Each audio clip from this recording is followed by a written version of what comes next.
Today, I want to tell you about a simple way to get all the entertainment you love without the hassle. DirecTV Stream brings your live TV and on-demand favorites together like never before, which means you can watch your favorite sports, movies, and shows all in one place. And the best part? There's no annual contract. So stop waiting and get your TV together with DirecTV Stream. You can learn more at directtv.com. That's directtv.com. Compatible device required. Content varies by package.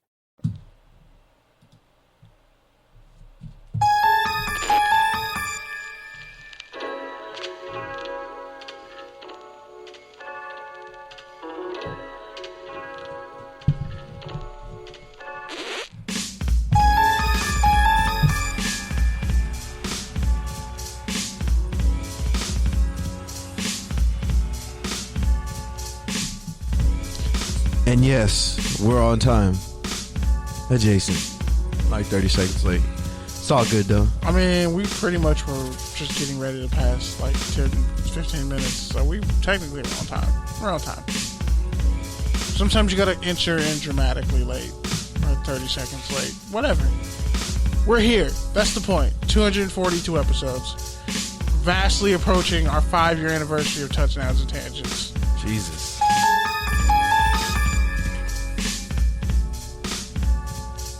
$5 years, goddamn, bro. Like Travis Scott's album is 5 years old. Our podcast is about 5 years old. 2014 was a hell of a time. Yes, indeed, 15, it was. 16, it was a hell of a time. Well, shout out to the good people listening. Shout out to the Good News Sports, the Good News radio station, where you can find this podcast / audio broadcast. Also, shout out to the FBC squad, X squad affiliates. Yeah, I just messed up the names. Salute the Mochis, man. Heal up with that leg. And anywhere else you can find this podcast on your favorite podcast app, as well as touchdownsandtangents.com. The website is updated, so check it out. I got child labor now, so, you know, things are rolling. And my nephew's 3 months old, and boy, he just loves throwing up on me all the time. But yeah, so the NFL preseason's officially over. They did away with the fourth week, which was really just a shit show anyways, because you're only going to play the backups. Yeah, and it was already the third preseason was a quote-unquote dress rehearsal, so unfortunately, you really didn't need the fourth game. Yeah, because J.K. Dobbins tore his ACL. But I do feel bad for those 40 people on the roster who would have got one more game of football in their lives and one more week of tape.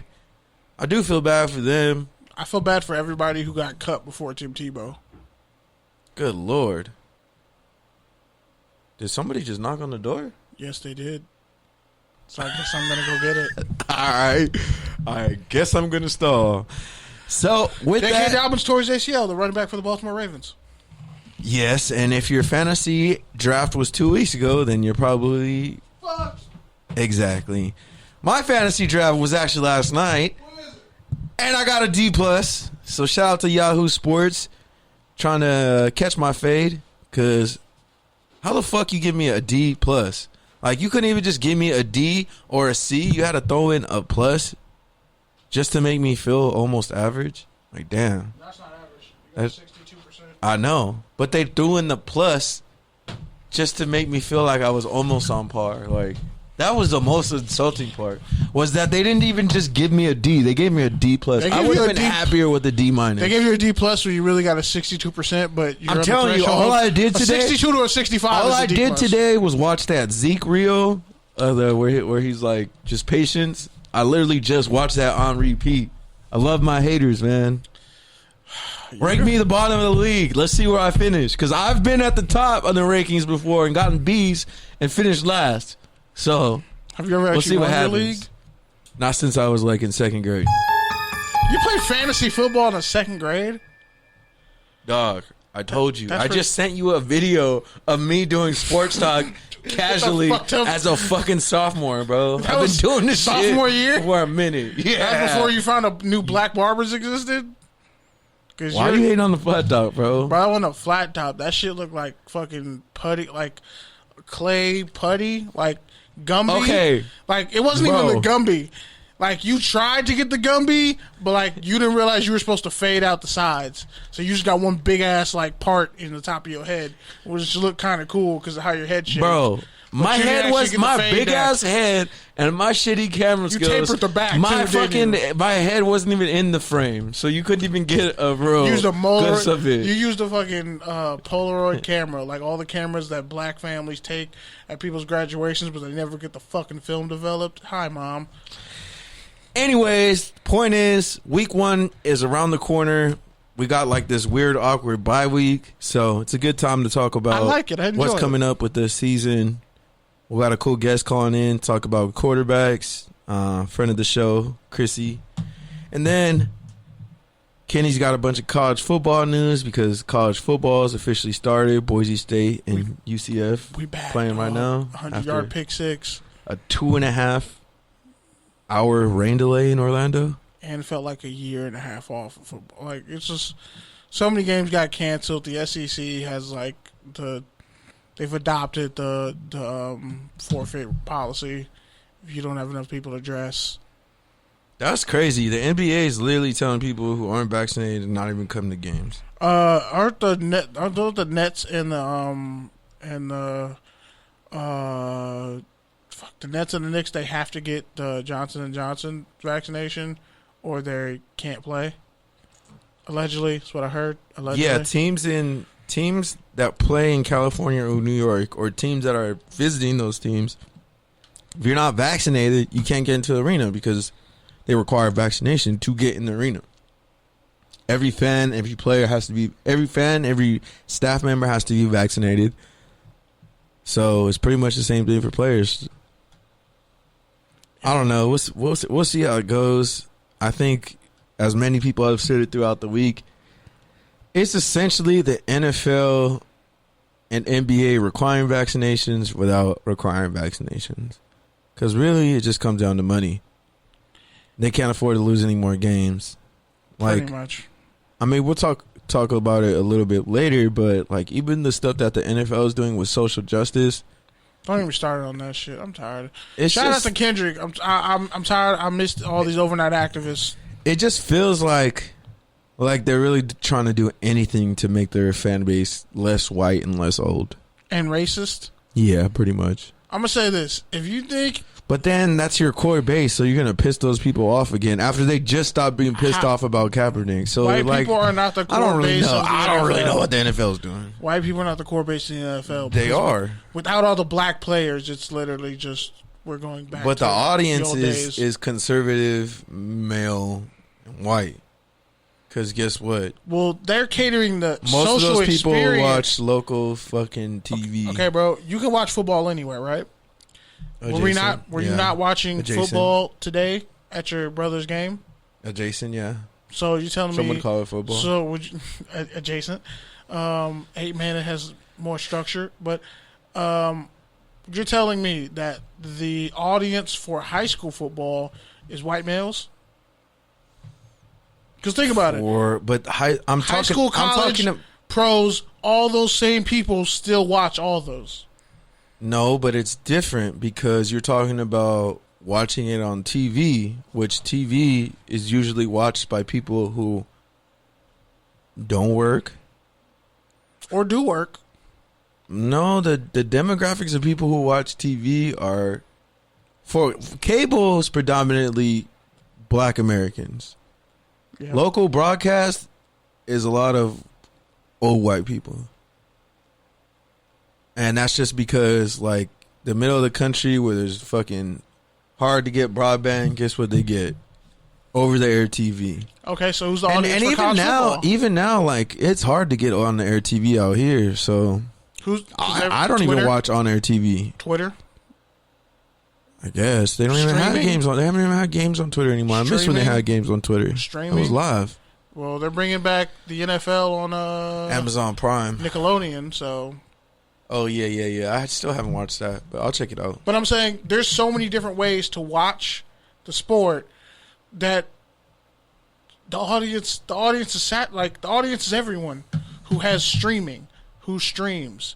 Like we can go get to a game right now. We can go to a USC game, and I can get drunk, watch them play San Jose State, and guess what? Who's the target audience for college football games? Adults. But the difference is there's a lot more college football. College football is a much more regional sport. Just like baseball is a regional sport. It's making money, billions of dollars hand over fist, and it's unregulated, and it's eating itself. Like, there's an ecosystem for football to exist, and the NFL pulls it all from college. It's not like the NBA where you can just not go to college. But I'm talking about people who actually watch the sport. Is regionally distributed. I understand what you're saying. If you live per state, I get it. I get what you're saying. But I'm saying it's less about who's watching and more about the access they have to watch. But it's twofold. That's, like if I'm in California, hand in hand. That's hand in hand. That's what I'm telling you. And I'm like in the boonies. It comes down to the dollars. That's what it is. And they make up for it. The TV money is stadium money. The TV money is what pays the bills. The stadium money, that's revenue, but they're not making profit off of that. It's just that pays overhead. Exactly. That cancels itself out. Yeah, exactly. That pays for itself. The big money is coming from the TV partners and broadcasters. The TV deals and streaming services, right? Well, now you could say that, yeah, because Amazon Prime is the Thursday night. And that's what I'm saying. With football, the demographics are going to change. Baby boomers are dying out. Some people say it's a good thing. Some say it's a bad thing. And that's really what they're trying to do with this. They're really just trying to keep the baby boomers. Can we just say that? No, they're trying to go after the young people because they know those people are moving towards. But baby boomers have the biggest last piece of generational wealth that they're holding on to and not passing down. In some cases, baby boomers have access to money we don't have access to. Old money. And they're the ones who will probably call in more likely and complain, like you said, about kneeling and about all the social justice stuff. But they're also going to the games and tailgating. They're gonna still buy, and they're still gonna buy tickets and beer and tailgate space and watch. They don't have a choice, because what else are they gonna do with their pathetic ass lives? Young people, we're just there for the experience. Can we just be honest? If you go to a Raiders game and you know they suck, or when you would go to Clippers games for all those years and you knew they sucked, you were there for the experience. Actually, the Clippers haven't really sucked since I've been going to games, just so you know. We've actually had one when I was going to Clippers games years. at 13 years old, just wanted to watching clear that them up. get clapped by the Grizzlies on my mom's birthday. I just wanted to clear that up. Well, I was actually going to Clippers games before you then, which is kind of crazy. But when the Clippers were trash and tickets were $20, some WNBA tickets were more expensive than Clippers tickets, if we're being honest. People were going for the experience. Because like you said, the stadium, it pays for itself. So that last bastion of people who are diehard NFL fans, they don't want to lose that demographic to whatever the hell else they're going to watch on TV. So that's why the streaming helps, because you bring in their kids. You market to their children, their grandchildren, nieces, nephews. And yeah, they'll be pissed about other stuff, but it works. Hello, caller. What is your name and where are you calling from? Crissy Floyd, Starkville, Mississippi. Hi, Crissy. Thanks for joining us tonight. For those of you who don't know, Crissy is a friend of the show. She's been on before. She is the lead writer for the SI Bulldogs on Sports Illustrated and also a QB analysis for the Draft Network. Crissy, how you doing? Pretty good. How are you? Good. So the last time we talked was kind of the beginning of the pandemic, and it was right at pretty around the draft. You were finishing school, so the greatness of LSU and Joe Burrow. So how has the last basically year and some change been for you? What have you been up to? All that good stuff. Yeah, it's been a pretty big year for me. I moved away from Louisiana, which is something I wasn't sure that I was going to do. switched to covering a new main team, have some expanded roles in the places I used to work, no longer with USA Today Sports Media Group. So right now I'm covering quarterbacks for the Draft Network. I'm covering Mississippi State for Sports Illustrated. I'm doing a little bit of stuff for NBC Sports as well. So it's been exciting. A lot of my stuff now is quarterback-centric outside of Mississippi State, so I definitely continue to progress in that niche, and it's been really cool. Yeah, and so did you graduate, like, in the pandemic? Yeah, I did. And That's crazy. I mean, I feel like I lost out on a lot of my college experience in general. It kind of was...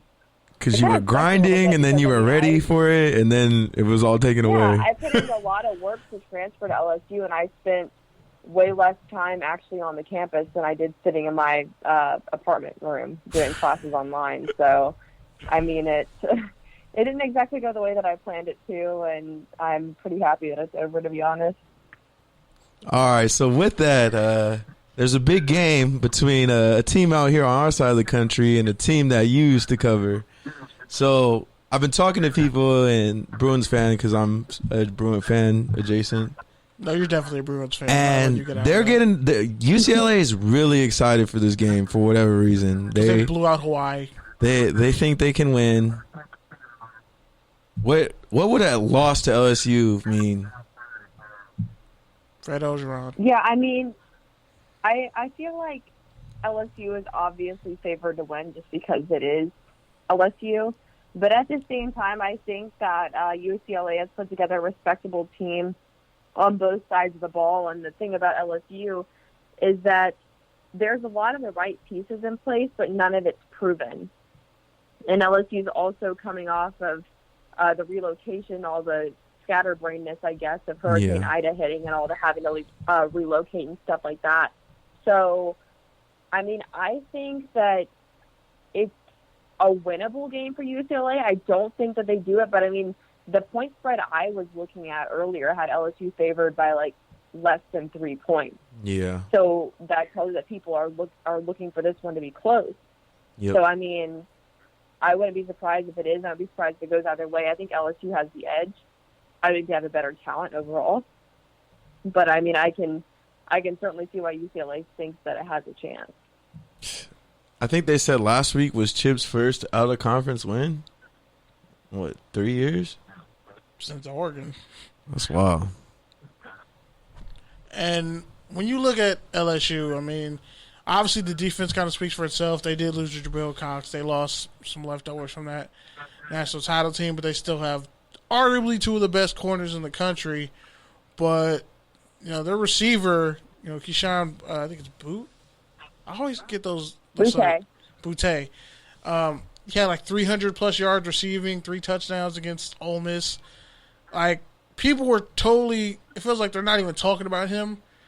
I mean, yeah, they just had 2 of the best receivers in school history, and Terrence Marshall came after them. What do you expect from that offense and those quarterbacks?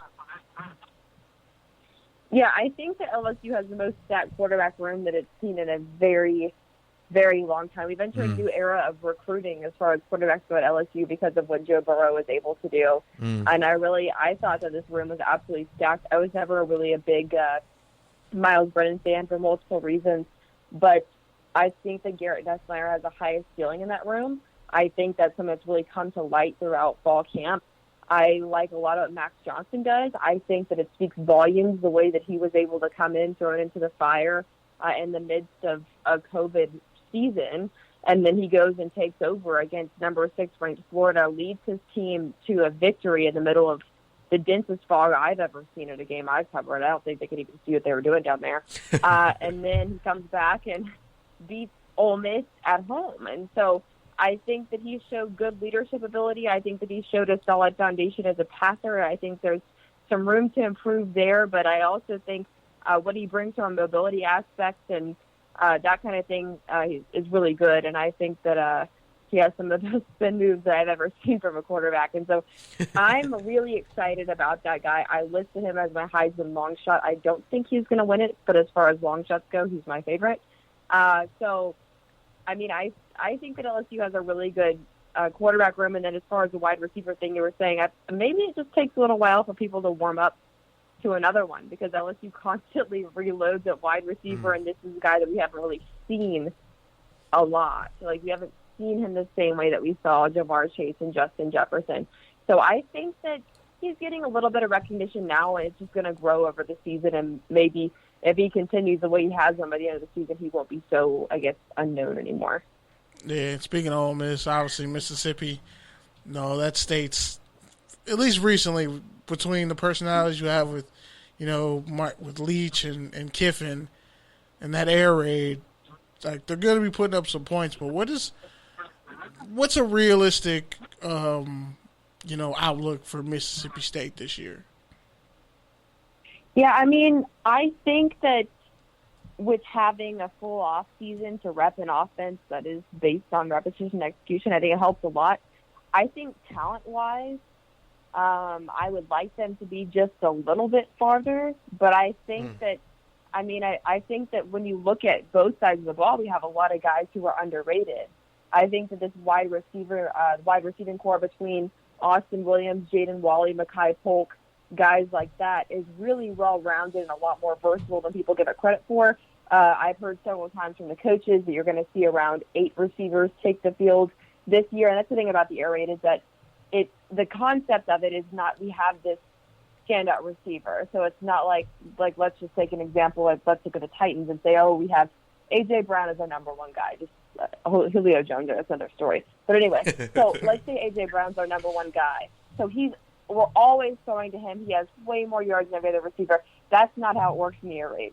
So there's no real standout. And that's not to say that one guy might not be a lot more talented than the other, but the concept is we're going to throw it to open grass, and we're going to throw it to the guy who can score the quickest, whoever ends up being in that position. That really, when you look at the progressions, the quarterback goes through who's open, who's being covered, who's not, who has a chance to get close to the end zone. I could go on for that about 2 hours or so. But anyway. That sounds like a podcast special on its own. Mississippi Air Raid. Yeah.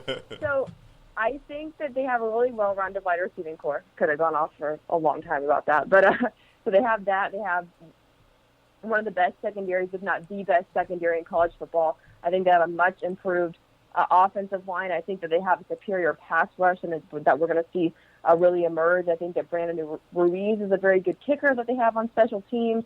I think that looking at running backs, I think that maybe we see a little bit more from the running game this year, not a ton because that is not Mike Leach's style, but I think that this offense produces some really good, really versatile running backs who can do quite a bit, and they're well prepared for the NFL, and they can do a lot on the college football field as well. And then we look at the quarterback position. I think Will Rogers is going to be the starter. I don't think that's much of a secret at this point.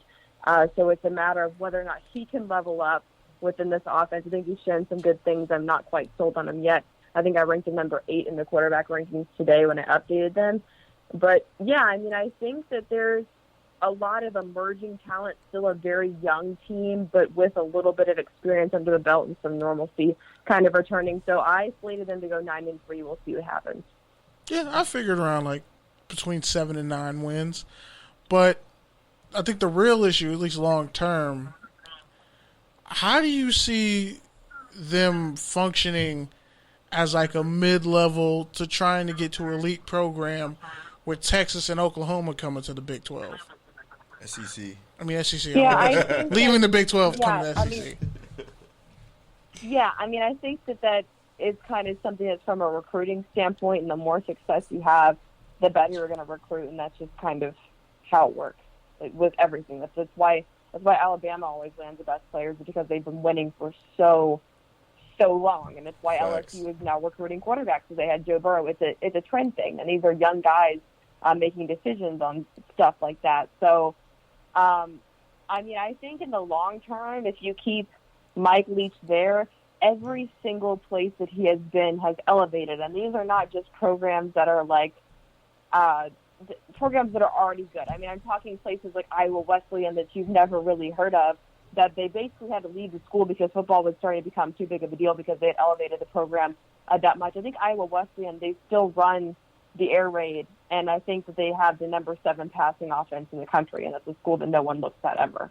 So that speaks volumes about this team just in general. And then Texas Tech, the wonders that Mike Leach did for Texas Tech, they were never on the map before he got there. They haven't been the same since he left. Same thing with Wazoo, even though it's only been like a year or two.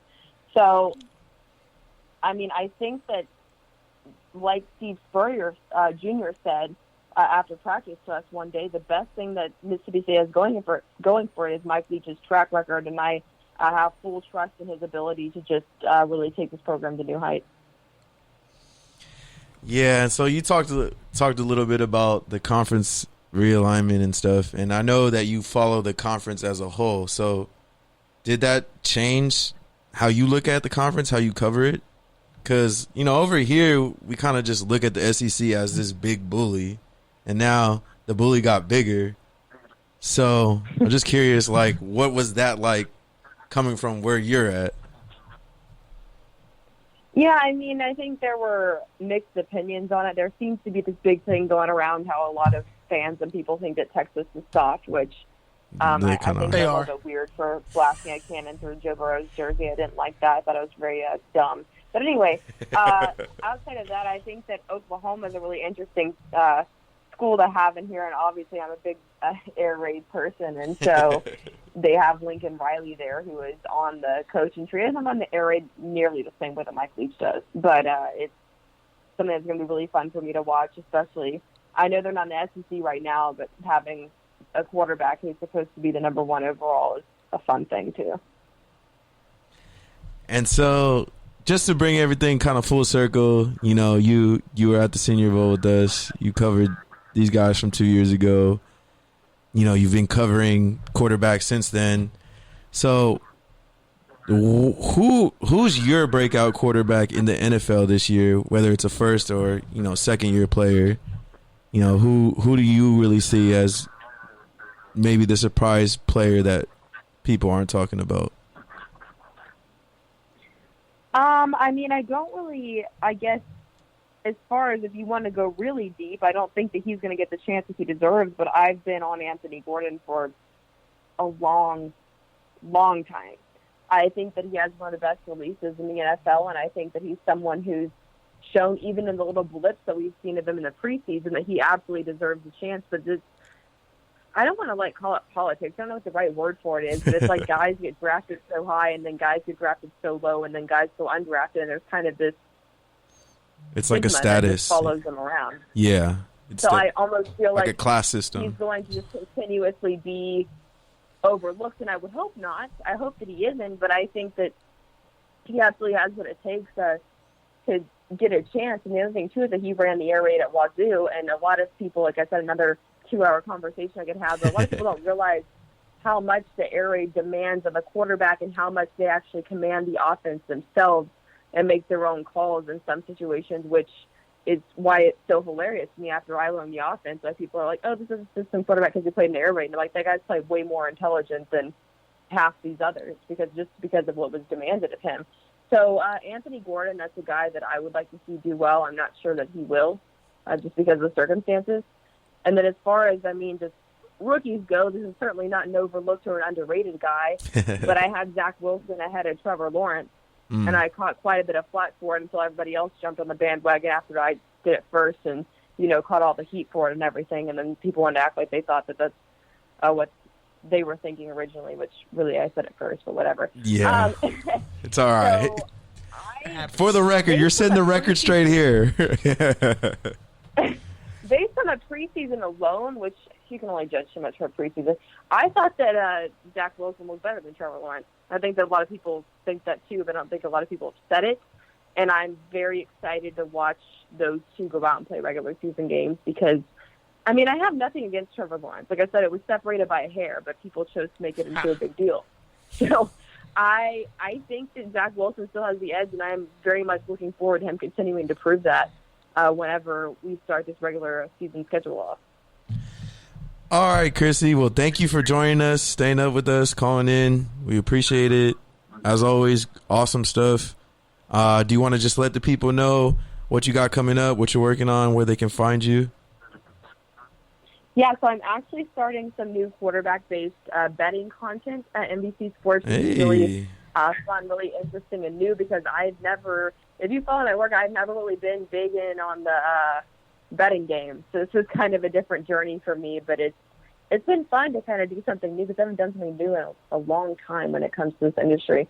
And then obviously covering Mississippi State for Sports Illustrated on that site, and then a bunch of quarterback stuff pretty much, I'd say 4 times a week on the Draft Network. So got a lot of stuff going on.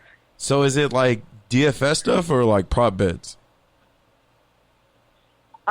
It's mostly just kind of like, this is our perspective on here's 4 interesting games to watch, and from the quarterback perspective, how the quarterback's going to perform, and how they'll affect the does spread, that affect yeah. whether or not the team covers the spread. Okay. That sounds interesting. I'll definitely check that out. Well, thank you for joining us. Have a great night, and hopefully we'll talk again soon. Yeah, for sure. Thank you. Bye. That was Crissy. You gotta hit him with a round of applause. Crissy man. Floyd. I don't know why I forgot her last name. I was waiting for you to say it, but I was like, all right. And we can all agree that Texas is soft. I've been saying Texas is soft for years. I just love the interviews where it's like we're not the smartest people in the room.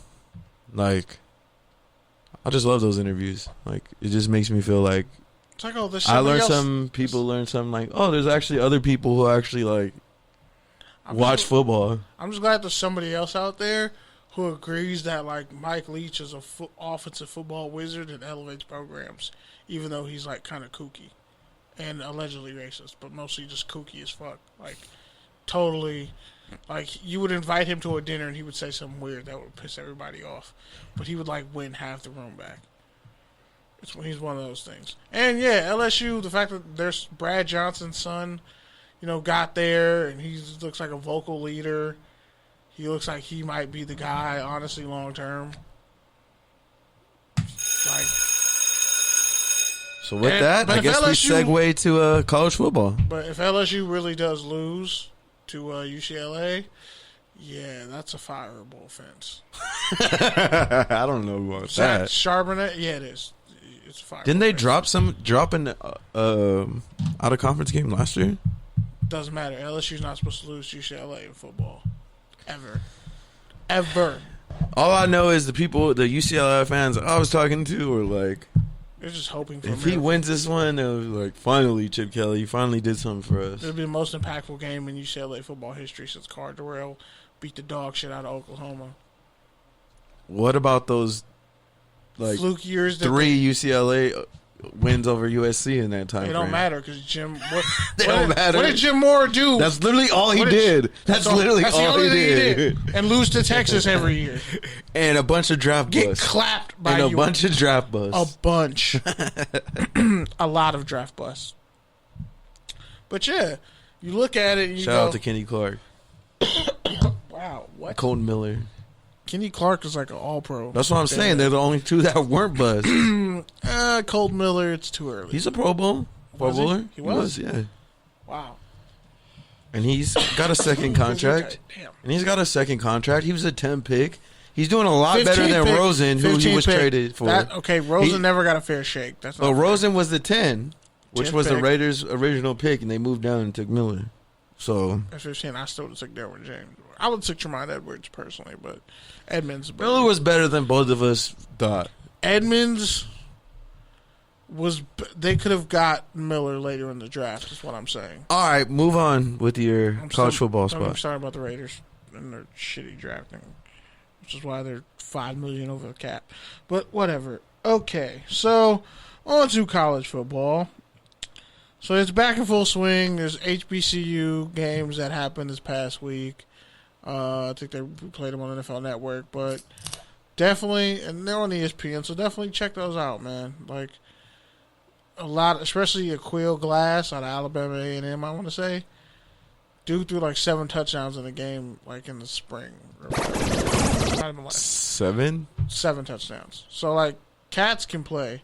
And then I remember I saw, they're like, oh, today is like the however many years anniversary of Steve McNair pretty much winning the Heisman for like D2. Did you just look at what today was in sports? Like, No, it wasn't Why do you today. know all these weird references of sports history today? Hi. My name is Kenneth Berry. I know a bunch of random shit about a bunch of random shit that's very well versed. But okay. Anyway, God love the Bay Area. But yeah. So Steve McNair had like 6,200 and total you saw yards. that. You saw that video from 2007 with the "Keep the Sneak" song, right? That shit was trash. Okay. The best thing about the video was the song. I just want you to know. Your mirror was dirty. I was really in the streets. Your mirror. No, you Listen weren't. to Bay Area You were in your music. room. I was listening You were to in Bay your Area fucking room. music. You were in your listening to room. Bay Area You were in music. your room with a shitty high top. I'm just saying. You over here. That doesn't You count. over here saying I just started listening to fucking "Keep the Sneak" in fucking 2015. I don't believe. I have the receipts, bro. Receipts go back. That's the only one. You ain't even fucking. Did you like White Girl when it came out? Yes, I did. Who's it by? I got. Who's it by? I don't know. It was featuring E40. Wow. It's his. Y'all It's come out? E40 song. Mr. Fab. I don't know. Oh my god. Him and their cousins. By the way. San Quinn. Mr. FAB is cousins with Marshawn Lynch. But for real, you didn't even know that White Girl was literally E40's song. You're such a culture vulture. I knew E40 was on it. Anyways, finish your college football. Sorry, Damn it, bro. I don't know what. We're gonna have when Barely a Tangent season 2 drops before the year's over. Definitely in the fall. We're gonna have an episode about all the shit you culture vulture. I'm gonna bring on people you know. I'm gonna find people, and we're gonna bring up all the topics that you've culture vultured. Like, and Bay Area culture is definitely one of them, but that's a whole nother story. All right, so please tell me you heard about the Bishop Sycamore high school, allegedly not high school scandal.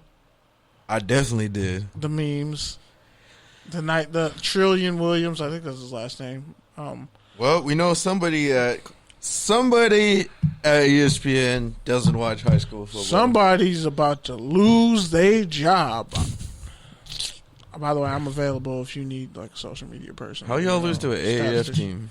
How you lose to a team that's probably not even good enough to play semi-pro football because IMG Academy was beating them 44-0, and in the story that I read was one on Deadspin and another one, they beat up a homeless dude before the fucking game, bro, because he tried to break into a guy's car, and then the pregame in the locker room they're like, if you're not ready to go out there and murder somebody, kill someone.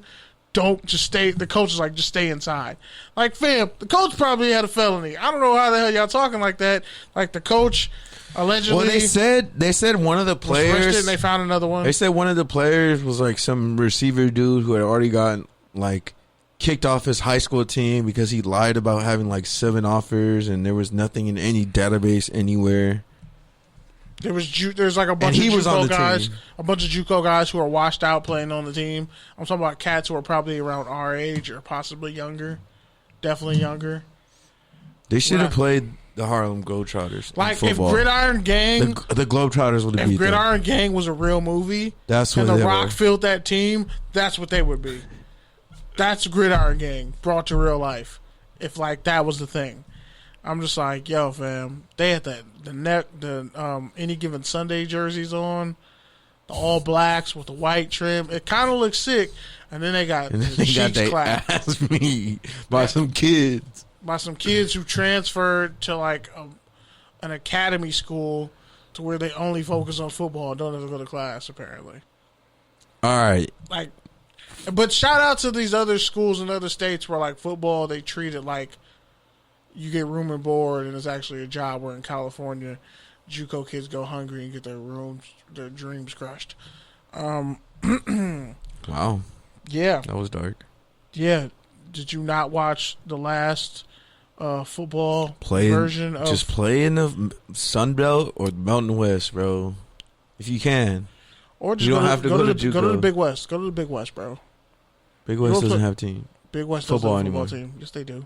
Big West? Yes, they do. The conference? Yes, they do. They don't have football. Where the fuck is Cal Poly's football team conference in then? They played. UC Davis was actually beating Tulsa. Huh. Interesting. Huh. I'll have to research this. Again. Hello, caller. Davis was. Wow. Hello. Hello, caller. What's your name? Where you calling from? Turn your life down in the background a little bit. Oh, God damn it. My name is Alex Hymes. I'm calling from Overland in California.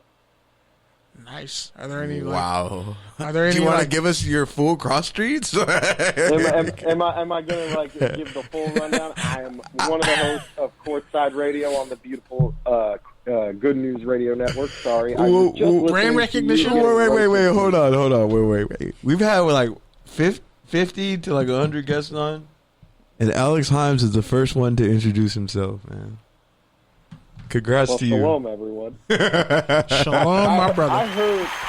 Let me tell you something. I heard Kenny just spit roasting you like a pig in a Hawaiian film, like straight out of something from Forgetting Sarah Marshall for calling you a culture vulture. Bro, I just want to let you know, as the other potential culture vulture from the Good News Radio, I'm sorry, and I feel your pain.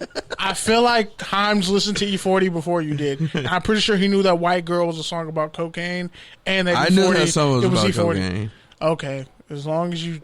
All right, I can work with that at least. All right, are we going to just point out the elephant in the room here? White girls and cocaine pretty much go hand in hand in society's eyes, so why wouldn't it be about the other? It's like fentanyl and white people. I'm sorry. It's literally like black people and Kool-Aid. These are really horrible social comparisons, but you could go with Jewish people and latkes, but I can make that one because that's a thing. Yeah. Okay, it's the Big Sky Conference, Pete. Okay, Pete. They just renamed it. They went from Big West to Big Sky. Congratulations. Same difference. Oh, man. They both have crappy basketball teams. But yeah, Hymes, go ahead. Continue. No, I want to tell you guys a story. So we made our fantasy football teams at work, right? I joined our league. I finally caved. And I was trying to think of the best name, right? Mm-hmm. And this goes back to our shows. People would watch our shows, and they called me Liberal Whitlock. Liberal Jason Whitlock. What? Yo. Straight up. So my fantasy football team's name is the Liberal Whitlock. That is wonderfully beautiful. That is magically delicious. That is hilarious. Oh. Wow. Dude, give me a better football team name. I mean, ours is touchdowns and tangents taking over the 99s and 2000s. That's why. That's like 15 words. Yeah, that's why. I mean, I didn't co-sign that. That's because you didn't join the league yet, so you fucked up. You didn't get my express written permission to use the touchdowns and tangents trademark. Moniker? Yeah. See, you start out the show, Kenny, by roasting him for being a culture vulture. Now he comes at you with the business aspect, trying to just get that revenge, that subtle dig at the back end. He's like, wait. I told you. He's like, you come up with 90% of the titles, but that wasn't a good one. That's fair. I can't bat 1,000. So, while we have you, do you want to just give us all your draft strategy? Oh, man. My draft strategy overall has been kind of here, there, and everywhere. I've been looking. I got to tell you, the major impact for my draft has been the COVID vaccine. There are only 2 teams in the NFL right now that have 100% vaccination. No, think about it. The Bucks? If a guy isn't available, yeah, the Bucks and the Falcons. The Falcons are 100%? Wow. I'm pretty sure they're 100%, yeah. The Raiders are at 95. But the Falcons would be choking. choking. Is that 100? But I will tell you, my favorite. It's okay, I have no Raiders on my team. fantasy draft is from the Raiders. Please don't say Derek Carr. Waller, Jacobs, Darren Waller, my favorite tight end. I specified tight end. That is fair. Yeah, he's a great player. I just the value has to be there for me. It's hard to because man, you either get one of the top tight ends or you just get a guy. I had Waller and T.J. Hawkinson on my team last year. That is straight up my 2 tight end set. That's beautiful. You can start Hawkinson every week, especially when he had that game-winning touchdown. I want to say against the Falcons, he had a game-winning touchdown last year, and I was like, score. I just won. Even though Kamara scored 7 touchdowns and I hate the Vikings defense forever because I lost in the championship game after setting a fucking record for most points in the season and wins. And I lost to a dude who had no business being in the fucking title game because Kamara had 7 Bro, nobody wants to talk about your free fantasy league. By the way, how much is this league paying, Hymes, or can you openly, publicly say that? I will say it's paying for a couple rounds of drinks. Shout out to Mark Bland. He bought Like me a good night's worth. that's pretty size. That's anywhere from $100 to $250, depending on how much Johnny Walker Black label you want to drink.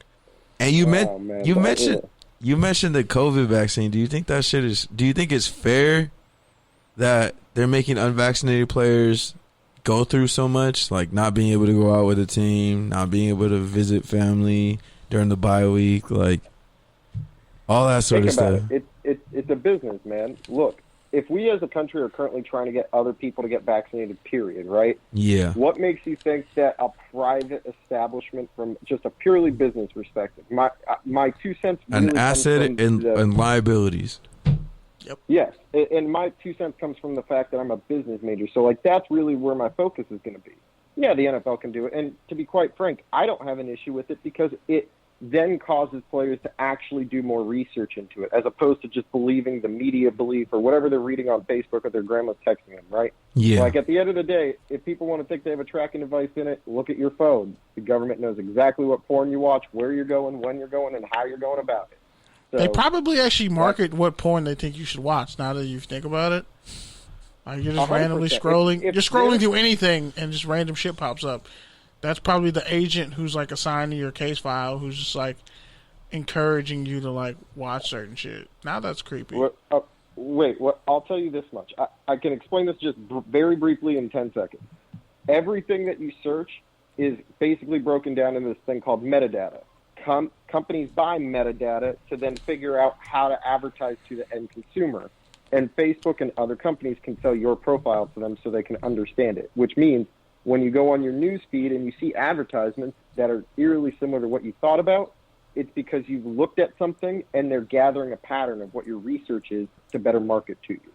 Algorithms are crazy. But it's not just like those are the obvious ones, but it's essentially everything. Like when I wanted pad thai, I kept saying pad thai commercials. Anytime you're in public, like your data is being recorded and it's being sold. The GPS coordinates, the Visa transactions, Apple all Pay. That stuff. It's all Waze, interconnected. The app. Think about the Waze app. It literally generates the best patterns for you to travel based off of other people's traveling habits and putting together that whole streamline as a map for you to get from point A to point B the fastest way possible, even with side streets. Yep. That shit crazy. I hate that shit because it always takes me through a hood, though.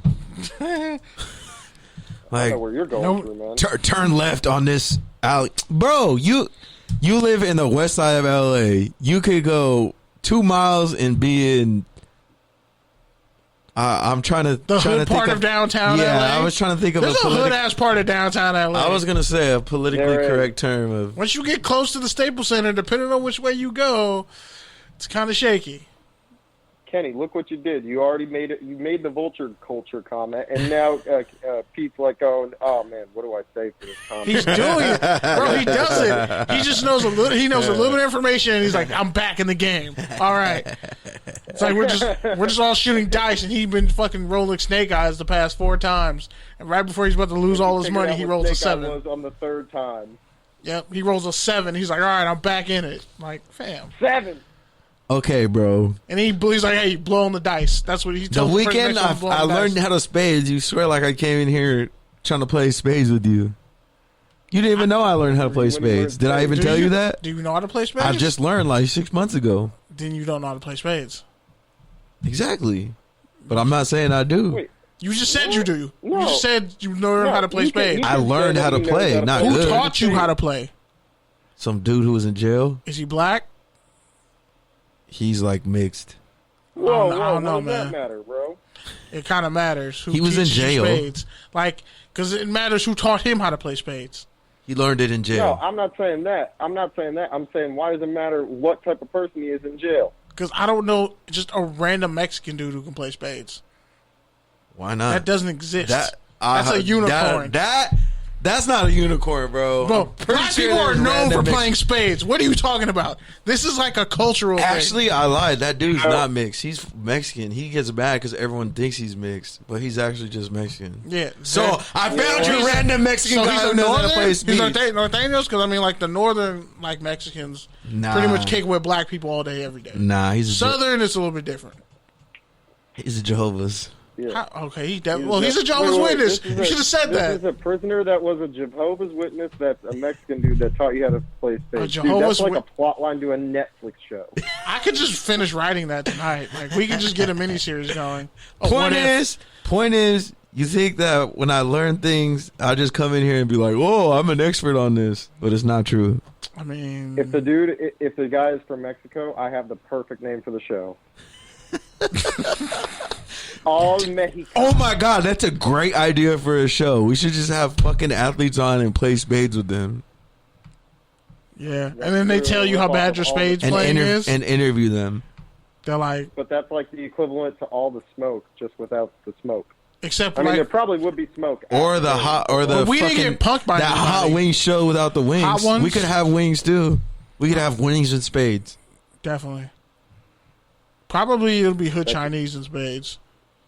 Yeah, I was gonna say, I don't think like you play spades and eat wings, like that shit's gonna get all over the cards, man. You gotta think ahead. That's true. That's what I'm saying. Like, there's a lot that goes into That's playing why you're the spades. businessman. There's a lot that goes into playing spades. That's why I don't see people playing dominoes and eating chicken. Like that. Oh no, that happens. That happens all day, every day. All right, so the last time I don't do that shit. So you ain't been to enough barbecues. So before the show, we have someone who you're close to who was in the studio with us. Who's a Chiefs fan? One of your colleagues. Oh no! You know, he said whatever you want to call him. He said I got a detox album out there. He said you guys got a detox album. It resembles a podcast, but it's resembles a podcast. He said we actually do have a mixtape. He said you are the Kanye West of the good news, in that you're sitting on a bunch of content.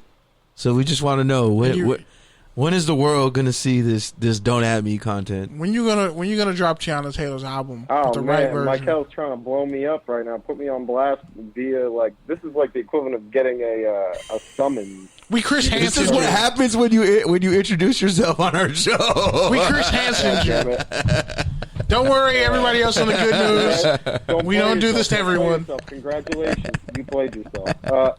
No, so the Don't At Me content is coming very shortly. The beautiful thing is I've just moved into my new place, and tomorrow I will be getting my new computer to actually start editing again. We were running into issues after the move due to hard drive malfunctions over wiring issues, and thankfully I finally got it figured out, have the setup ready to go, and we're actually going to be putting out, I think, at least 4 to 5 episodes in the next couple weeks. So that's all right. So you heard it here first, listeners. The next month, exclusive drop clues bombs. If we don't get 4 episodes in the next month, we are Hymes is canceled. We are taking a knee on Hymes' Instagram page. We're gonna go live and tag you, and it's just gonna be me and Kenny just taking a knee. I'm gonna tell you, eating wings. I've taken a knee on my own. And we're gonna be playing spades while we do it. While shit's been going on. And I'll also add this: have you ever seen a Jewish guy canceled other than Madoff and Epstein for what they did? Give me a second. Woody Allen, kind of. Yeah, we don't count him. No one counts Woody Allen. He got his card revoked. I feel like, is Danny Masterson Jewish? My point is thus made. Is Danny Masterson Jewish? Are you saying you're uncancelable? No, bro. He kind of just said Jewish people are uncancelable. Yeah, bro. That is essentially what I'm saying. But is Danny Masterson Jewish? A Scientologist. No, he's a Scientologist. Okay, cool.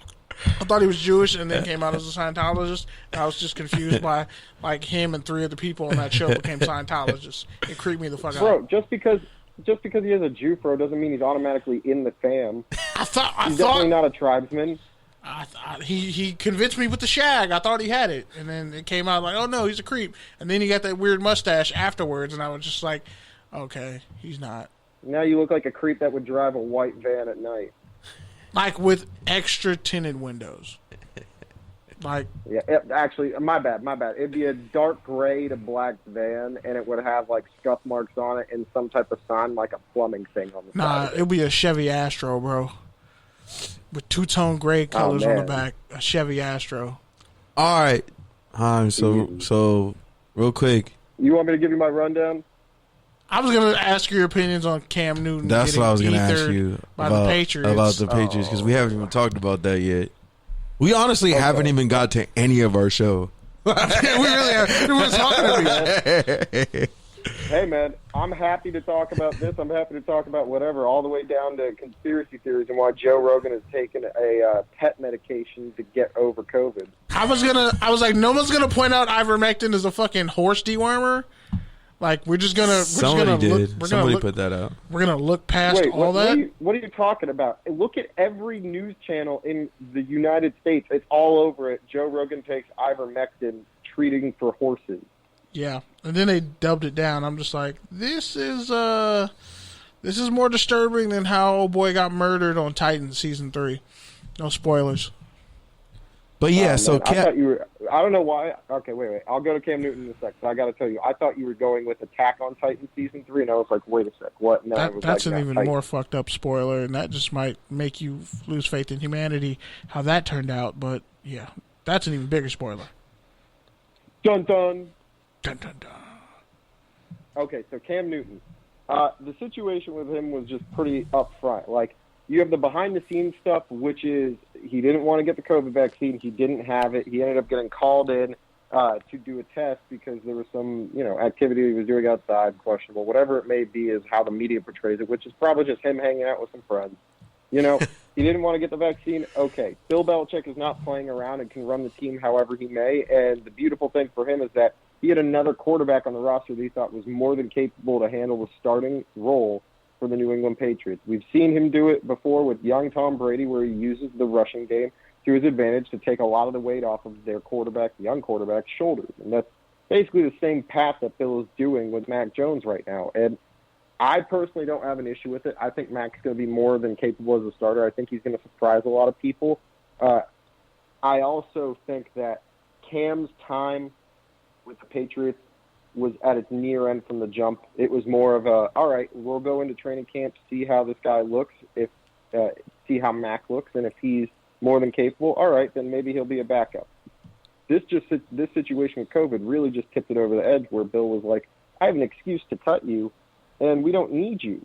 We can run this whole show without you and do this with another quarterback that starts the next era of Patriots football, or is presumed by every Patriots fan coming out of the woodwork out of nowhere. Yeah, man. Like, because even last year, Cam, the first couple games was slow. Like, he was still getting his feet in the offense. Then he started to really kind of show a little bit coming into his own. And then he got COVID, and then that just threw everything. And now this with COVID, it's like, damn, COVID's really up 2-0 on Cam. Well, that's what I was saying earlier about drafting in general. Like, yeah, you have to really take into consideration that some of those guys might not realistically be available. Some guys, for a fact, are solid blocks because the teams that they're on, or you also can see blatantly from their social media posts if they are vaccinated or not, because they go about showing it off or talking about how others should. Dang, you definitely got to make a database. Sell access to man. it. I mean, that... Fuck, man. I ain't got the time for that, man. I work. It'll be VFF. Bro, he has to give us vaccinated football focus. Bro, he has to. You might get sued for that. That's a likeness connection. Depending also the lettering. Come on. If you make that as like a blog thing for some type of fantasy draft, you can get away with that crap. Yeah. I mean, they have that everywhere. So if you just say fantasy draft, it's transformative. A Medium post. It's transformative. It's a Medium post. You just avoid all legal liability through Medium post. Or you just go ahead and hire some guy in Turkey to make it for you. No, I am not endorsing that. Wink, wink. I mean, we got a dude from the Middle East who did our theme music. So, one more hot take on the Patriots season before we let you go. One more hot take. I genuinely believe the Patriots will go anywhere between 10-7 and 11-6. I am firm on that belief. Not just I understand that we have some opponents that are pretty decent overall, but think about like some of the lower end talent that we're going to face. Teams that are still figuring out. Like hell, we still play Miami twice. I mean, that's just a beautiful thing. That's a gimme win. Why do they not like Tua? Brady at the It last, doesn't make sense to me. Because Tua's a game manager, I guess. and he doesn't have the elite arm talent. And I'm telling you right now, there are more than capable tight ends on both ends for this man to throw to. We have some decent receivers that I'm excited to see grow, and potentially seeing the evolution of N'Keal Harry if that ever happens. He's on IR squad. for a couple weeks. Well, for now. Yep, couple weeks. The thing that's going to make his life a lot easier is having a guy like Damian Harris. I'm telling you, Damian Harris is one of my steals for fantasy if I can get him at the right sweet spot. You know, he's my fourth running back right now that I have. That's the hard part with the Patriots is you just never know. They always mix so many different guys. Plus that Oklahoma running back who killed it this preseason. Yep. All right, so the hot take in this is you're taking New England over Buffalo in the division. That's blasphemous. Absolutely not. Come on. They might I think finish third. for as much as the Patriots are going to be a very interesting and fun team and a good team to watch this year, Buffalo, to me, has all the respect. It is still their division. They have such a great elite talent in Josh Allen, and having guys like Diggs, it's just too much of a good team with a solid defense. Not to mention, they got injury insurance. If something happens to Josh Allen, God forbid, they have a guy in Mitch Trubisky whom I covered in preseason and looked really damn good. It looks like he just needed to get out of Chicago. So Buffalo is more than capable of stealing this division by a solid 3 games. All right, he's Alex Hymes from Courtside Radio. Don't At Me and everywhere else you can find his great content. Hymes, thank you for calling in. We're going to beat you in fantasy. Let the people know where they can find you. What you got coming up? Well, I appreciate Culture Vulture. Pete doing his thing right now. Shout out to PB. Kenny doing his thing as well. We love you guys on Touchdowns and Tangents. You can find my stuff at Alex Hymes on social media, but realistically, you can find me at HymesLA, HYMESLA on all social media, and catch us on YouTube, Don't At Me with Alex and Michael, and catch all the great content that we have coming out each week soon enough. All right, man. Well, thank you. Stay safe. Hopefully we'll see you soon. Peace. We're on that Space game. Peace. Oh, wait. One more thing, if I have a sec. Go ahead. Hey, Kenny. Yeah? You're going to owe me 50 wings by the end of the season. I bet on that. Damn. I don't make bets that I lose. That's why I beat Keith last year. So it's going to have to be a hell of a bet. Like, New England's going to have a 1,000-yard receiver this year. All right. Give me what your team's record will be at the end of this season. 8-10, but I'm not very optimistic on the Raiders because they find. Do you think the Raiders are going to have a better record than the Patriots? No. The defense for the Patriots, they got everybody coming back. Ice who took a year off. Yep. Ice Trader Gang. Dante Hightower's back. Gang. Like Ice Trader Gang. Come on, I'm trying to do. I say 10-8 for the Raiders. All right. I say his 10-8. His ball dropped a little bit. There you go. The Patriots are going to win 9 games this year. 9 games. I got the Patriots 9 games. He just looked up. He just wiped the side of his lip and saw blood. Hey, Kenny. They're not going to have a 1,000-yard rusher or 1,000-yard receiver this year. Is that good enough? I'm telling you this right now. We'll make this bet. The same bet I made with Bruce Beck on Courtside. I bet him over a Speedo. If I win this bet and my Pats have a better record than your Raiders, you have to wear a Speedo and come on Courtside.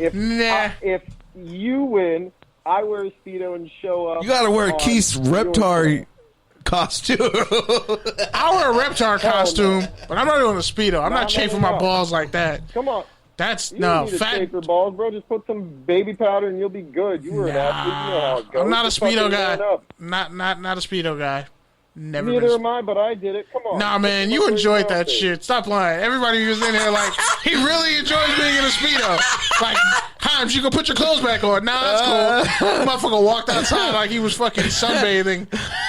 No. Man, I was Speedo feels too much like a thong. Looking like he was at the Amalfi Coast. Yo, you guys saw Men in Black. You heard what Will Smith said about the suit. I make this look good. I make whatever I wear look good. So put the money where your mouth is. Come on. I will literally dress up as like half of Shake and Bake from fucking Talladega Nights, or I'll do a dinosaur suit, or I'll do something I never thought I'd do, and I'll get a Tom Brady jersey, Patriots. I'm pretty sure I can find it. No, I'll get a Patriots jersey, and I'll let you pick which player. A Drew Bledsoe Patriot jersey. A fucking just so you look like a real Patriots fucking fan. Dan Connolly so you look like jersey. a real Patriots A Dan fan. Connolly jersey. He's the longest kickoff return for a lineman ever. Wes Welker jersey. Wes Welker. Ugh. That's just the jersey of losing. No. Yep. No. What's that dude who's on ESPN? Fuck. Booger McFarland? The backup linebacker. Teddy Bruschi? No, the ass? other guy. No. The Matt Damian Chatham? Woody. No, the fucking Nico guy. Rob Ninkovich? He was a There you defensive go. end. You wear his wow. jersey. The Saints jersey? He was on the Saints. Just want to point that out. Oh. It'd have to be like Rodney Harrison, somebody I hate. Patrick Chung. Oh, no, I got That's you. fucked up. Khalil Mack. You got to wear a Bears Khalil Mack jersey. That actually hurts. That's fucked up. Yeah. That went too far. Yeah. All right, man. Well, let's polish You out know this what? bet off the air. Because we run out of time. We could parlay that. Oh, my bad, guys. I'm not trying to take your time. It's all Thank you right. for having me on the show. I appreciate it. All right, man. That's an Have a interesting good bet. night. We'll finish this All up. right, you To too, be guys. continued. Peace. Peace. All right. Peace. Hymes loves wearing Speedos. Like, we just need to, like, get that out there. He's clearly a Speedo guy. But, yeah, college football. So, UC Davis. We're going back there. I never even finished it, bro. I thought we were just going to punt it. Nah, I got to finish that shit. Because UC Davis beat Tulsa, bro. Damn. UC Davis beat Tulsa 19-17. I was going to say Kareem Hunt's probably feeling bad, but he went to Toledo. Who's the last player from Tulsa? I'm pretty sure he went to Kent State. No, Kareem Hunt went to Toledo, didn't he? It might have been Kent State. Ohio. I know, but Kent State's in Ohio, too. I'm just trying to remember. Isn't Where did Kent Chester State Taylor in go? Kentucky? Because he broke Chester Taylor's record. So, Anyways, finish what you're doing. I'll look it up. yeah. But, yeah, good Lord. Fucking Hymes. Toledo, as I Okay, said. yeah, Toledo. Got you. First time you've been right. Congratulations. Yeah, so Boise State's losing to UCF in the fourth quarter, 28-24.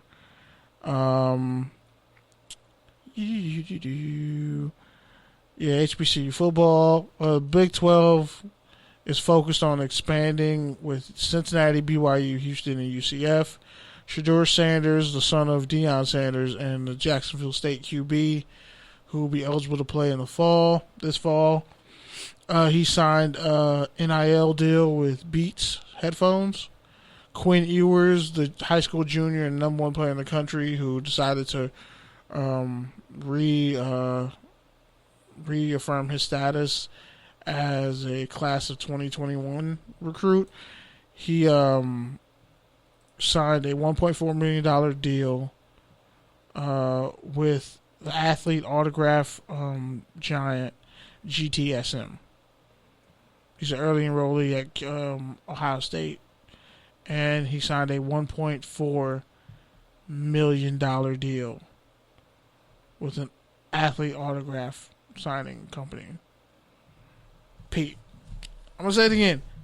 A high school junior signed a name, image, likeness deal in the state of Texas, where since he's going to college, he's now at Ohio, because Texas, they don't let high school kids benefit off NIL.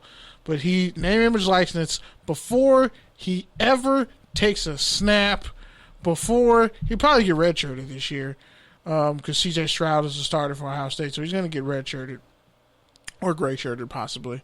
You know, they can do that too. $1.4 million. If Wild. if I would have told you this 10 years ago when we were high school seniors, I wouldn't have believed it. you would have cussed me out and said you're on drugs. Yep. You would have probably had me committed. And 10 years ago, shit, if anybody said that, we would have probably had him committed. But yeah, $1.4 million. Okay, Zeb Noland, a former grad assistant for South Carolina, is going to be their starting QB this weekend. Now, he started at Iowa State, then went to North Dakota State, but ended up being Trey Lance's backup. And then he was literally the fucking graduate assistant QB coach for South Carolina. But then a bunch of guys got hurt, and then he beat out 2 other guys. So now a former grad assistant who had 1 year left of eligibility, Zeb Nolan, is the starting quarterback for South Carolina. And I'm pretty sure Steve Spurrier Jr. is their head coach. Or some shit like that. I don't know. South Carolina's weird. It's just weird. It's a weird state. It's a weird, incestuous, racist state. But whatever. That's it for college football. You sure? That's definitely it. Unless I get the updates to this game score.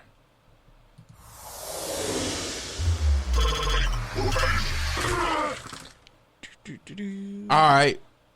I don't know what to say about this one, but I guess. Shaq's college teammate was Odell Beckham Sr., father of Browns receiver Odell Beckham Jr. Take your tangent. Shaq said in an interview with Chris Long on Chris Long's podcast that Odell Beckham Sr. was his roommate, and football was actually his first love, and he got tough and handled the whole hack of Shaq stuff because he played football. And I'm like, Shaq, your 7'1" ass was out there playing football. He said I would have been the tight end. I have great hands. I was like, hand-eye coordination. I've seen your free throw percentage. I don't know about that, but he definitely would have been a left tackle because he's just too big to play defensive tackle. Like, you can't play D tackle and be over fucking 6'8". Calais Campbell's crazy, bro. Barely doing it and putting together a Hall of Fame resume quietly. I just can't imagine Shaq like in a That's fucking 7'1". helmet, bro. 7 foot. You have to get custom shit for him, bro. Literally 7'1", just punching your defensive ends in the face. All right, touchdowns. Adam Pac-Man Jones, player who really made his name in the NFL for stuff that happened off the field, but was a solid player, starter. Solid person. Adopted his former teammate, Chris Henry, the late Chris Henry. His kids. So take your tangent on that. Funny how he had to say this on Shannon Sharpe's podcast, and the media never talked about this. They only covered, ESPN in particular, only covered him in a negative light. It's interesting how he adopted this man's children. Like, and nobody ever talks about that side of Adam Jones. Nobody ever says that about that man. That he adopted his dead teammates' kids. Like, that's some beautiful shit. And it was never heard until he opened his mouth and said it to another former player. Which is why, like, I'm thankful when we have athletes and people come on the show, they feel open enough and comfortable enough to share things. Like when we had, we had that JUCO offensive lineman, former JUCO All-American, who used to play for the LA Wildcats. He went on and talked about everything he went through. I feel like that stuff like that, him being open enough and honest to say that, is what a lot of people are missing in media. And like, that's what you should be not necessarily looking for and finding out, but that should be something you're considering. You never know what these athletes are going through once they go home. And you should be considerate of that. And the fact that he's got really paid, like, they treated him like he murdered somebody. If we're being honest. They treated Pac-Man like he murdered somebody during his career. Because he was picking up money at the strip club. I mean, let's be honest. Don't even say what you're going to say, bro. It was a lot of money. Don't even say what you're going to say, It was a lot of money. Was it in Atlanta? Because if you did it in Vegas. He did in Vegas. Oh, that's okay. You can't do that in Atlanta, though. You can't do that in Vegas. I can't believe it's already been 12 years since he passed. For those of you who don't remember. Chris Henry was a beast out of West Virginia. He was going to be he was the third receiver with Chad Johnson and T.J. Houshmandzadeh. Like, he was that key cog, and they were waiting for him to have to break out year, and he got into a fight with his girlfriend, and he fell off a truck and succumbed to his injuries. But he was turning his life around that season. I think he had like a 700 yards receiving in the season. Like, he was going to be the next man up for the Bengals, and it just never happened. It was really sad and unfortunate. And they said, like, that was one of the things that kind of broke that team a little bit. All right, next thing.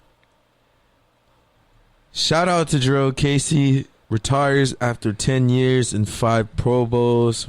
Wasn't on a roster. Take your tangent. He got injured while on the Broncos. He didn't want to leave Tennessee. He played defensive end and D tackle for the Titans. And he was a third-round pick, former USC product. And he actually played at Long Beach Poly when they were, like, really good. So, kudos to him. Retires at the 10-year mark. Wish he would have been a Raider. I think he would have been perfect. It's just an inside pass rusher. After the Titans cut him, and I think the Raiders should have jumped on that because he's an interior presence pusher. But he tore his bicep with the Broncos, and then they kind of treated him like trash, and that's why he came out and said it publicly. And he just was never a good fit. He didn't want to go there, didn't want to get traded there. But that's how it works as a business. But I'm glad that he retired on top. And one of the Trojans that really made a long-term career for himself. Because I didn't see him doing that. Like, but, you know, when he finally got... There was a good, like... 4 years. 3 to 4 years where he was unblockable. Where he was, like... Aaron Donald. And then he was the next guy. He was the next guy. Him and Fletcher Cox. And, like, Gerald McCoy. Yeah. We're, like, all kind of neck and neck for the next guy. And then the Titans switched up their defense, and he still was a Pro Bowler. That's the I mean, I thought he was going to have a great year in Denver, but that whole last season kind of fell off the rails as soon as Vaughn got hurt in the preseason. And you tear your bicep 8, 9, 10 years in the league. It's different than when you tear your bicep when you're 1, 2, or 3 years in the league. So there's that. Plus, man, with the I don't know what they have, how you can call the issues in Denver, but I will say I don't know if they're ever going to get a championship until they start learning how to treat their quarterbacks with like an ounce of patience and respect.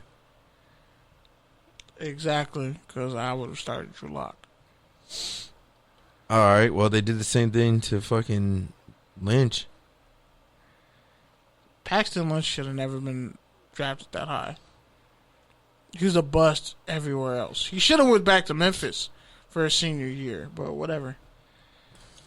Just because you can come out in a draft doesn't mean you should. Sometimes when you're winning, you're losing. Shout out to Jevin Sneed. He actually listened to Topic Shay when he said Jevin Sneed was going to be a first-round pick when he transferred from Texas to Ole Miss. I was like, really, dude? You believe that?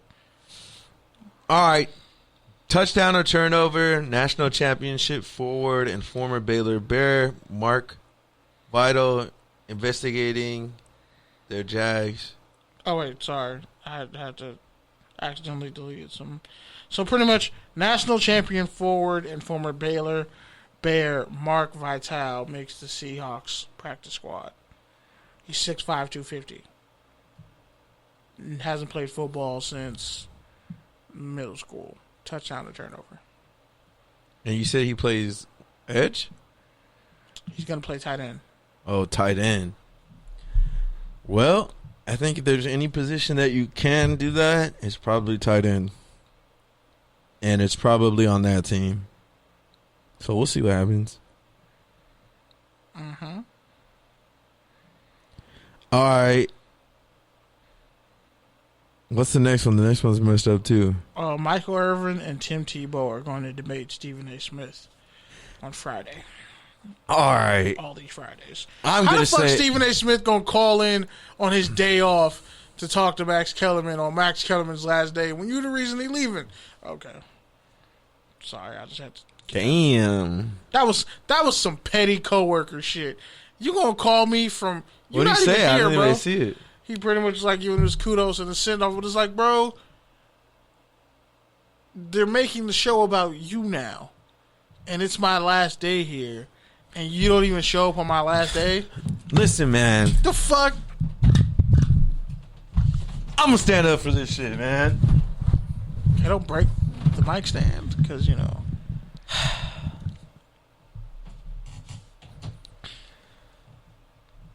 I'm just gonna say this lightly. Stop treating fucking Max Kellerman like he's some fucking bum, bro. Like, that's the most fucking disrespectful ass shit to me. Like, dude, Max Kellerman probably got a more fire playlist than Stephen A. Smith. Let's put it to and a better hairline, way. and he treats black people better. I was reading this think tank fucking piece about the changes that are going on ESPN, and basically the wrinkle effects from Stephen A. is essentially moving Kellerman to the national morning radio show with Keyshawn, which I think is actually good, because I think Max and Keyshawn will actually be great together, because Max is the quote-unquote journalist, expert, whatever you want to call him, and Keyshawn is just tell it how it is. And I think that's kind of what they had with Marcellus and Max when that was really hitting out here in these streets. So I think they're going to try to capture some of that. The thing that kind of fucks it up is Jay Williams. I don't know why ESPN pushes Jay Williams so hard. No disrespect, but I'm just saying respectfully, they pushed him harder than when he fell off that bike. Ouch. I mean, you came out and lied and ruined your NBA credibility after what you said. So we can take shots now, because that was some bullshit. But yeah, the article I was reading, it went through all the changes, and then there were some other changes that happened on radio because, you know, essentially Stephen A. is getting his own morning TV show. It's going to be him debating Tebow and what's his face, and Michael then Irvin. How you gonna remember Irvin, Tim Tebow and say what's his face? And then the Irvin? rest of the week is just going to be him versus everyone, which he already has a show, Stephen A. versus everyone. And then Max is getting a show, which might bump out highly questionable or Jalen and Jacoby. So basically, Stephen A. is the king of ESPN. And is he really though? The thing that that article was saying was that, like, oh, Max Kellerman never really took off at first take. Like, Stephen A. really never liked it. Just because Max Kellerman, he has like the whole, I'm the smartest guy in the room. Like, I can actually talk about stuff like from both perspectives and like really break things down. And that just never did well on ESPN. Like, so you're telling me because the guy was smart and because he didn't just say blasphemous, inflammatory ass shit every day. Except the Andre Iguodala quote. Other than that, he had a point, but that was just the wrong time to say that. Well, that's the thing, though, too, is like with that show, they took a lot of the shit that he said out of context to try to make him, to try to put him into that frame, because they're trying to make him a smarter, respectable Skip Bayless. Yes, which he is, but they tried to make him into Skip Bayless by taking the back end shit of what he said. And just being like, oh, yeah, this is what Max said. But it's like, well, you missed the fucking 3 minutes when he was like, oh, breaking down the other side of it. And I just don't like that because, you know, obviously I fucking have fucked with Max Kellerman since Around the Horn day one. Fucking 2-year-old, second grader watching Around the Horn, bro. That was me. And then I followed him to I Am Max. Salute to Cold Pizza. And then fucking when he was on Max and Marcellus, like, that was fucking... I love that show. An era. That show was awesome. Like, that was a radio show. Stephen A. Smith hairline was respectable back then. So, the point I'm trying to say is, and we're not even talking about his boxing shit. Like, dude, just stop fucking sleeping on Max Kellerman. Legendary boxing take. And he was always fair. That's why reporters actually talk to... That's why boxers actually talk to him. Because he actually knew the sport. Shout out to Bill Lampley, too. And he wasn't always trying to fucking catch people and gotcha moments. And you can't really afford to do that with boxers because you will get punched in the face one day. Yeah. Somebody will punch you in the face. So, yeah, man, just PSA, respect Max Kellerman, and if you want Skip Bayless, you should have just fucking paid Skip Bayless and avoided this whole mess. Because then Max and Marcellus would have never left LA Radio, and then LA Radio wouldn't be the shit show that it is today, because they're still trying to figure out the drive time spot since he left. All right. I'm sitting down getting off my pedestal. I got a question. Go for it. Do you think that babies think the word baby is a slur? Hey, yo, baby. What if they really hate that shit and they try to tell us, but then as you get older, it doesn't even matter because you're not a baby anymore, so it doesn't matter. It only matters in that time period context. So babies really be saying in baby, don't fucking call me a baby. I just look at my nephew because he'll be saying stuff or trying to say stuff, and I'm like, I wonder if you really think baby is a slur. We'll never know. Anyway, next one. Urban Meyer admits part of his decision for cutting players in training camp is investigating. I don't know what you're trying to say. I don't know why I cut out like that. So pretty much Urban Meyer first, this is a three-parter. So first, Urban Meyer admitted that part of his decision for cutting players was their vaccination status, in so many words, what he said. Then the NFLPA is like, we're investigating that shit because you can't do that.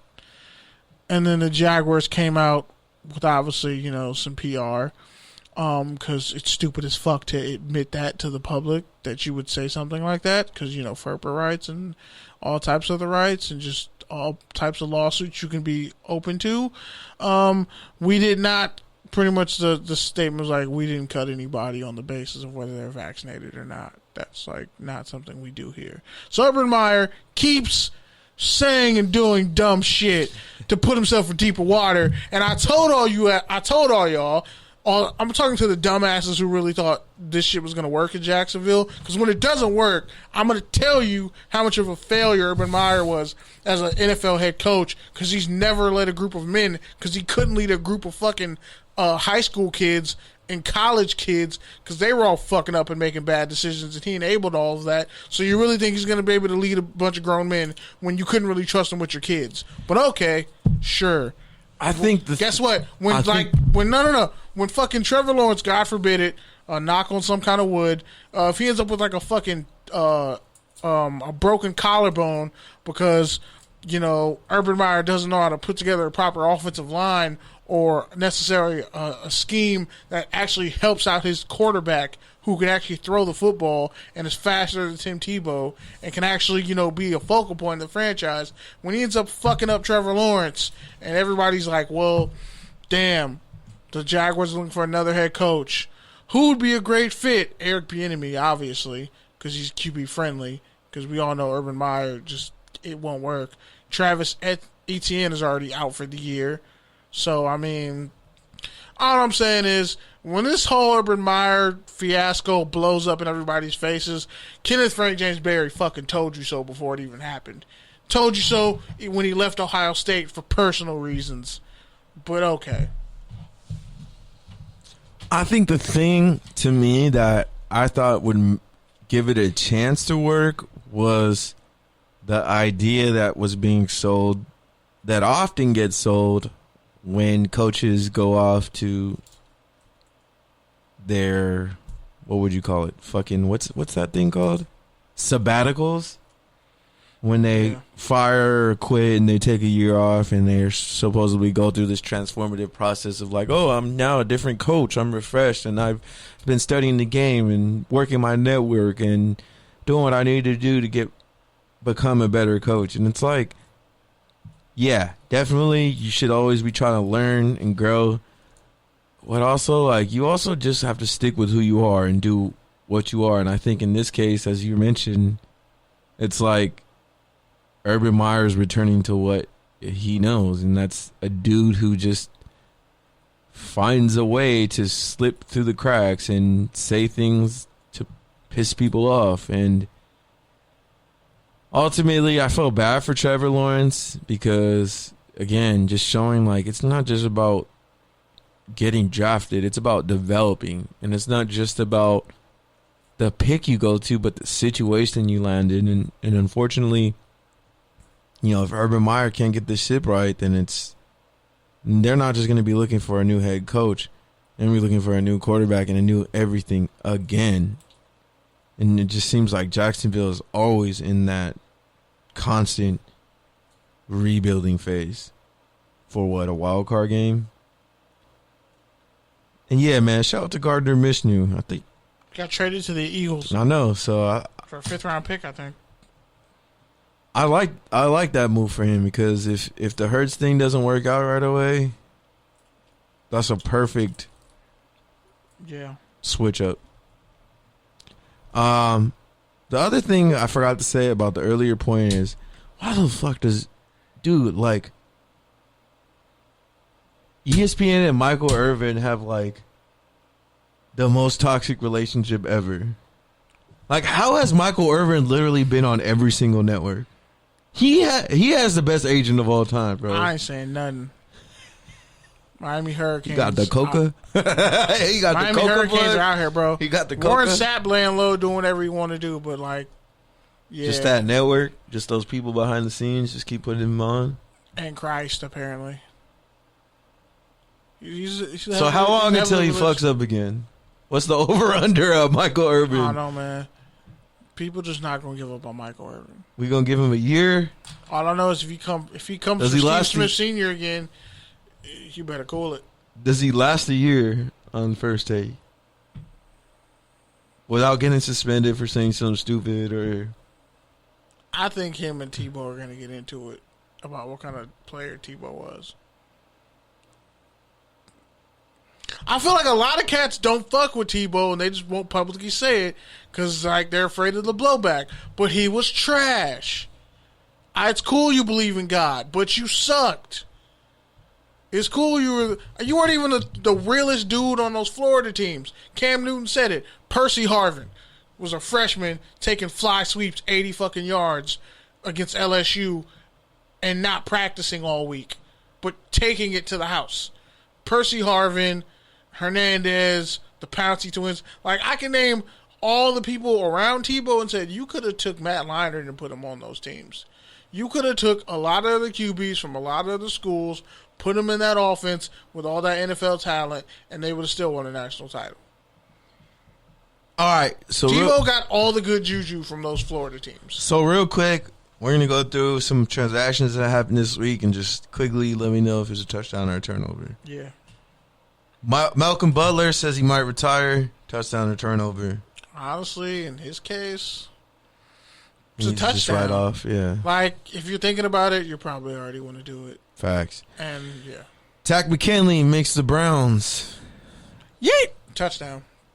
For him or for the Browns? Or both? For him and the Browns. Richmond, because when Jadeveon Clowney fucks up and doesn't get 10 sacks again, Takk McKinley's going to have a rebound year with like 5 sacks in a semi what's it called, limited rusher role, and ended up signing a fat deal with the Raiders. I'm not down for that. Carolina Panthers traded Denzel Perryman to the Raiders. This happened a couple weeks ago, but it's now officially official. So, touchdown or turnover, Perryman landing with Vegas and his former defensive coordinator at the Chargers. I'm sighing harder than when I just looked at Drake's list. Billboard? No, his we might be on CLB, honestly. Yeah, we're probably on CLB. Touchdowns and Tandis is on CLB.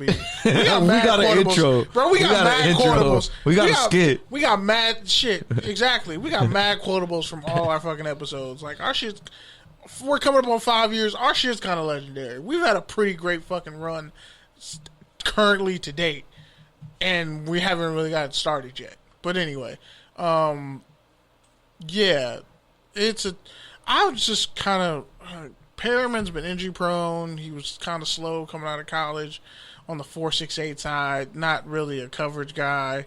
Kind of a thumper, but just inconsistent. And he's what the Raiders have had at linebacker, and it has not worked out with any of those type of players or his skill set. So he might be a good special teamer. but he's not going to play much on this defense. And you got Diablo playing linebacker, Tanner Muse. Actually, looks like he might be something special. Like, stop it, bro. Littleton, I'm trying to have hope for Tanner Muse. I'm going to say it's a turnover. I'm going to say it's a turnover, much like I said when they signed Gerald McCoy, and they also signed KJ Wright today. He's still there. But, like, you don't go out and sign those kind of veteran guys if you like what you have at the position. And the fact of the matter is, the Raiders have 2 free agents that they paid a lot of money for, Nick Kwiatkowski and Littleton. Which I told y'all about Littleton. Which it seems like now they're both going to be high-quality backups. And then you got the Nick took a pay cut, though. Draft picks. Nick took a pay cut. That they've invested over the last 2 to 3 years. Morrow, Muse. Muse didn't even play last year. Diablo, and I think there's one more. White. Yeah, the UNLV linebacker who runs a 4.4. Okay, and now you add in 2 veterans. Nick Morrow. I already said it. And now you add in 2 veterans, KJ Wright and Denzel Perriman. So, what exactly role are they going to fill? Just being role players, like in the scheme moments? guys, because they know Gus Bradley. Yeah. All right, cool. Is that worth 2 roster spots? Yeah. I don't know, but you gave one to Nathan Peterman, so I guess we're just giving away roster spots. Nathan Peterman must have naked Give pictures. me a gunshot. Nathan Peterman must have like the devil's soul in a fucking jar somewhere. How is he still getting work? I just don't know how you have in 2021 where teams barely have a fullback and only so many teams run 2 tight end sets. You got 3 QBs. You have 8 linebackers on your roster. And 3 QBs. And both of your backups have played. And Peterman has played. Mariota has played. If anything, I would have liked to see that veteran leadership kept in the secondary with Carl Joseph or Rasul Douglas. Because Rasul Douglas gets mixed in a blender every week. That's true. But the reason why I say that is you haven't invested money at the position like that. You've invested draft picks, but you haven't put a lot of money into there except for LaMarcus Joyner, which he's gone. But really? You didn't have a Corey Littleton and a Nick Kwiatkowski in the secondary. You just have a bunch of young guys and Casey Hayward. So how many scheme guys do we need? The only one I trust. Casey Hayward's the only one I trust. And honestly, you should have had him 3 years ago. I like Mullen. You should have had him before. That's what I'm saying. That's the point that I'm making. If we would have had Hayward, you want to spend big McCoy, money. Perryman, and KJ Wright 4 years ago, with Khalil Mack, we would have had a fucking team. And but had now you drafted Yannick when he first came out of college, it's a little too late. Yeah, exactly. That's a JoJo song. We spent too long on that one. That's a JoJo song. Josh Rosen was cut again. He's now signed by the Falcons to be a backup QB. Touchdown or turnover? That's a touchdown because Felipe Franks ain't ready yet, and I think their other QB got hurt. All right. That's actually a perfect fit for him. And shout out to Juwan Green. We got to get him on the show too. He was at the NFLPA game killing cats. He scored. Josh Rosen threw him a touchdown that last preseason game. Salute to Juwan Green, Albany University. All right, so with that, let's go ahead and get to the rants. You want to go first? Sure. I really hate, and Serve kind of killed me all about this on Facebook earlier today. She called me old. And Kizzy, shout out to Kizzy, he said, you're like 30 and up. I was like, first off, I'm 29. I'm not fucking 30. That hurt my feelings a little bit. But we love you, Kizzy. We love you, X Squad. I hate when people call my phone and don't leave a fucking voicemail. Who in the entirety of a fuck on God's green plane of existence do you think you are, especially if your number ain't saved on my phone, you call me, don't leave a voicemail, and think I'm going to call you back? Bitch, I was holding my nephew today, watching him laugh and playing with his hair and having a grand old time, chilling with my nephew and running errands and shit. You don't call my phone, not leave a voicemail, and then call back a second time? I'm not picking up. And I'll definitely give you that petty ass Pisces energy. I'm gonna watch the phone ring and laugh at it while it's ringing, and then shoot you a text. Hey, who is this again? But I'm not calling you back. if you call my phone and I don't pick it up the first time, I'm away or whatever, you better leave a fucking voicemail. Like, I'm sorry, but my mom raised me like that. Like, leave a voicemail. If you call somebody's phone, you be respectful when you leave a goddamn voicemail. I don't care if I sound like old man Uncle Kenny sitting on a fucking a porch somewhere, shaking my canes for kids to get off my lawn, cleaning a shotgun.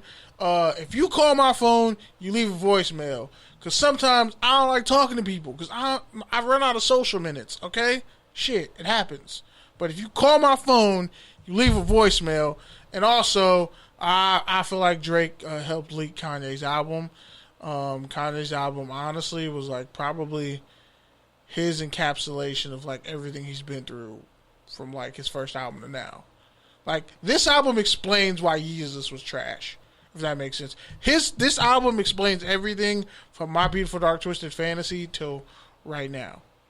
That's what I feel like this album is. In Jail 2. I'm gonna need people to stop taking my take, but okay.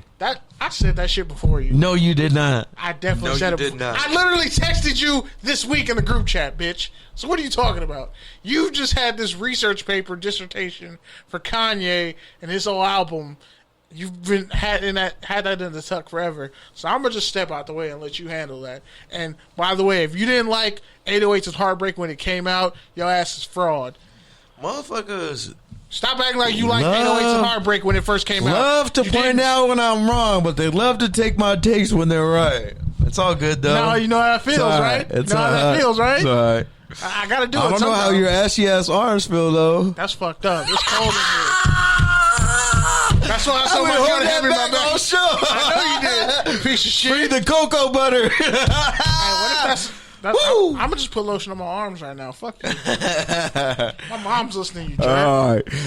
Well, your mom's not gonna tell you the same thing when you get home. Dang, Kenny, your arms really was ashy. Why your arms so ashy? You got cocoa butter in your bag. You literally have cocoa butter in your bag and your arms are that ashy. I'm mad that you know that. You always have cocoa butter in your bag. That's true, and I went and re-upped and got some more today. Fuck you, man. All right, man. Well, to close out the show, I don't have a whole lot. Just, man, I got a chance to go up today to Birmingham to watch my brother play, Jason play, JV game, and it was just crazy being at my old stomping grounds where I coached for a year and seeing how much things really change in 5 years. Like, the field is all brand new. They got a nice scoreboard. Like, and I think, you know, a lot of teams will look at that and just be like, well, like, yeah, of course. Like, they're a powerhouse in the Valley. They're a big-ass school. They've won, you know, over decades. And it's like, yeah, but 5 years ago, like, they didn't have any resources either. So it's like, you know, it can happen. A program can be turned around and built up. You know, it just takes the right combination of, you know, timing, luck, skill, and execution. And to put it lightly, we all put on a little bit of weight too. So I'm glad I'm not the only one. But yeah, man, shout out to Good News Radio. Shout out to Good News Sports. Shout out to Alex Hymes from Courtside and Don't At Me. Shout out to Crissy Floyd from SI and the Draft Network. SI? No, she's still at SI for the Mississippi State. Yeah. And also, shout out to the X Squad affiliates, FPC Radio, your favorite podcast app, touchdownsandtangents.com. You can also find all of our content there. Thank you for listening to us. Thank you for fucking with us. It's going to be another great season, so keep tuning in. Sorry for swearing, but, you know, if I came to the studio today with ashy arms, does it look like I wasn't ready for some fuck shit? We love y'all. Peace. And CLB is coming out, so. We're on CLB. I'm Ken Jeong. If your dry eye symptoms keep coming back, it could be me. Inflammation. Over-the-counter eye drops typically work by lubricating the eyes. They may provide temporary relief, but probably won't touch me. Ah! That's why I asked my eye doctor about Xiidra. Uh-oh. Xiidra works differently, targeting inflammation that can cause dry eye disease. Zydra? No! It can provide lasting relief. Zydra is the only FDA-approved non-steroid treatment specifically for the signs and symptoms of dry eye disease. Don't use if you are allergic to Zydra. Common side effects include eye irritation, discomfort or blurred vision when applied to the eye, and unusual taste sensation. Don't touch container tip to your eye or any surface. After using Zydra, wait 15 minutes before reinserting contacts. See our ad in shape. Call 1-877-4ZYDRA or visit Zydra.com. Harbor Hyundai is here for you and your family. With so many safety and customer satisfaction awards, Harbor Hyundai will be there for you and back it up with America's best 10-year, 100,000-mile warranty. That's the Hyundai Assurance. During Hyundai's Getaway Sales Event, get 0% long-term financing on select new 2021 Hyundais, like the Sonata. Plus, ask about deferred payments. That's peace of mind. Harbor Hyundai. Visit us in Long Beach or at harbor-hyundai.com. Must finance through HMF on above average credit. All in stock. Expires 9/7/21.